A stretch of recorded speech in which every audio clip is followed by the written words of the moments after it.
Asim was a passionate freelance photographer with an unusual obsession capturing forgotten, haunted places through his lens. The older, the better. The creepier, the more thrilling.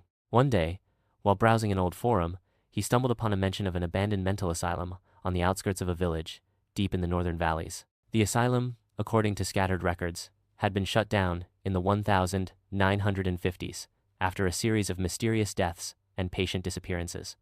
No one dared to go near it now. Locals believed the souls of the patients still wandered inside mute, restless, and trapped in eternal agony. Intrigued and thrilled by the challenge, Asim packed his camera gear and headed there alone.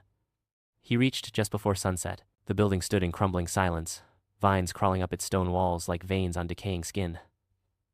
Asim stepped inside. The smell of damp rot and mold hit him instantly. The air was unnaturally still, as if the entire asylum was holding its breath. Long hallways stretched ahead, lined with rusted wheelchairs and broken beds. Every step echoed with an eerie delay. He took out his camera and began shooting. The flash briefly lit up the hallway snap. Nothing visible.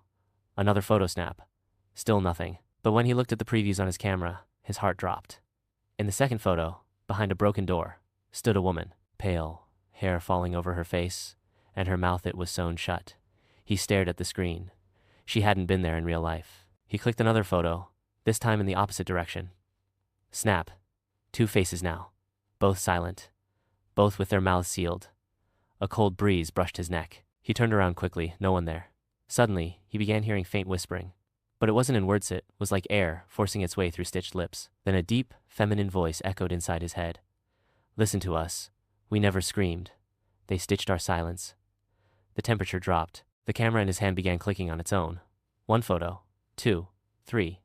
Every new image showed more faces, more silent screams. They were getting closer. Panicked, Asim ran towards the exit, but the main door slammed shut before he could touch it. The lights flickered violently. Shadows danced on the walls. The whispering turned into moans, louder, closer, coming from all sides. He turned the camera toward himself. One final photo. Flash.